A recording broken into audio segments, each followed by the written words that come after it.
The technological advancements in kidney transplantation are in relation to both the donor who gives the kidney and the recipient who receives the kidney. Now, the purpose of these technological advancements is simply to improve the overall experience of surgery. That is, to reduce the pain associated with surgery, to allow the recovery to happen quickly, to be able to have an early discharge from the hospital, and to be able to resume normal activities as soon as possible. So that is the purpose of doing a technological advancement. Now, when it comes to the donor, the removal of the kidney was traditionally done by an open operation which involved a large cut in the abdomen and pain and discomfort which lasted for quite some time. But nowadays we are able to do the donor kidney retrieval by keyhole surgery using tiny holes in the abdomen which reduce the pain significantly, allow the patient to go home within 2 or 3 days, and at the same time start their normal activities quickly. For the recipient operation, the traditional operation was a long incision in the lower abdomen which again caused a lot of pain and discomfort. But nowadays we have what is called robotic kidney transplantation. Using the facility of the robot, we are able to perform the entire kidney transplant process through small keyhole technique, again making much less pain for the recipient, a quick recovery and an early discharge from the hospital, which is what all people who come for surgery actually want. Thank you.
the benefits in terms of quality of life that a patient enjoys on transplant, the mortality benefits on transplant, the 3-year survival is more than 90% compared to an annual mortality of 20% on dialysis. The patient gets the whole benefits of the kidney transplant in terms of anemia management, volume control, relaxation in food, eating habits. Because of all these various advantages, most nephrologists would recommend transplant over dialysis. Benefits work in favor of transplant in the few unfortunate patients wherein they do not have a living donor or they are medically unfit to undergo a transplant. In those kind of situations, we do continue with good quality dialysis, with which they still can have a meaningful quality of life while being on dialysis. Well, transplant is not the only choice for the unfortunate patients who are on hemodialysis. The reason why we say this is hemodialysis is a replacement of only around 10% of the kidney function. We do dialysis 3 times a week, 4 hours per session, which is around 12 hours, whereas a normal kidney would work for close to 168 hours in a week. A normal kidney would also give you all the wholesomeness of a transplant, that is good anemia control, good quality of life wherein you don't have to keep visiting the hospital 3 times of the week.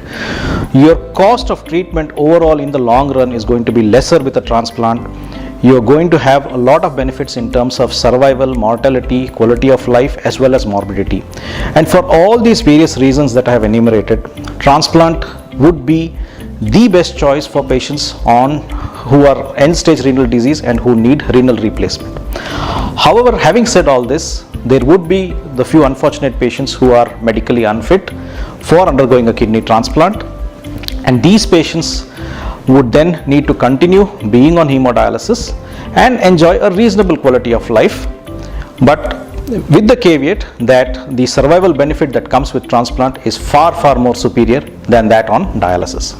So the parameters that we look into when we do a donor recipient match, it begins with a preliminary detailed evaluation of the donor and the recipient fitness. So it would involve a detailed evaluation of their kidney functions, their liver functions, their scans, their urine analysis. And once we find that both the donor and the recipients are medically fit, one for donation and the other one for receiving the organ, then we proceed with the matching. The next thing that we also look forward is whether they are blood group compatible. Now, most transplants that happen in our country are blood group compatible transplants. That is, we transplant between patients of the same group. But however, recent advances in medical science has allowed us to perform what are called as ABO incompatible transplants, wherein we transplant patients across different blood groups, which are now feasible and are routinely done in a lot of good hospitals.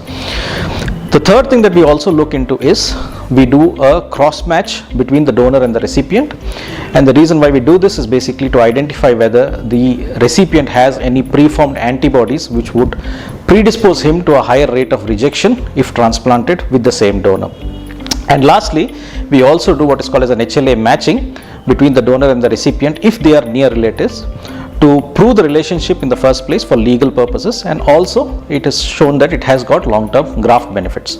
So these are the basic things that we look into while we try to match a donor and the recipient.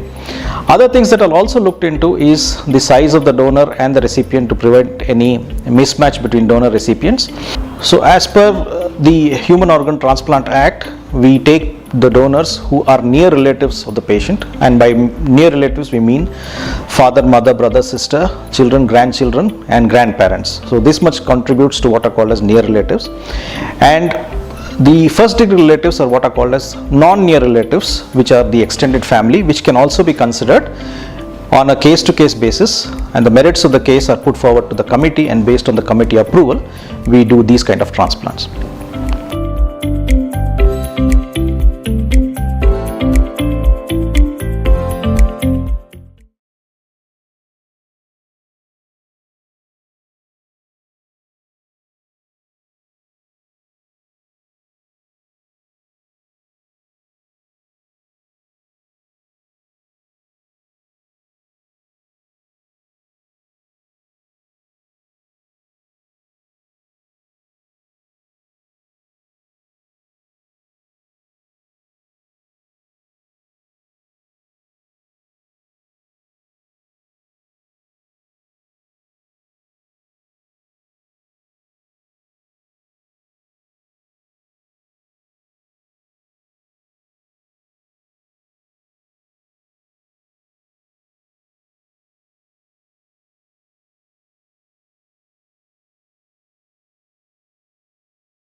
Good morning.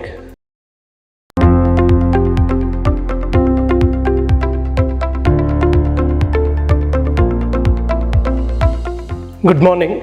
I am Dr. Deepak Kumar Chitrali, consultant nephrologist and transplant physician at Manipal Hospital, Yeshwantpur.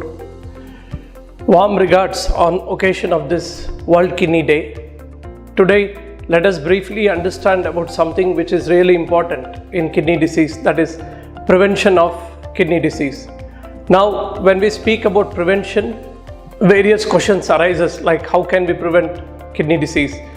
Now, the first and the foremost thing is it can be prevented only if it is diagnosed early, or when the kidney disease is diagnosed pretty early in the course of the disease, or we identify certain precursors of kidney disease early so that we can go a long way in preventing developing kidney disease. Now, what are the steps of prevention? The first and the most foremost is how to identify a kidney disease. How do we identify?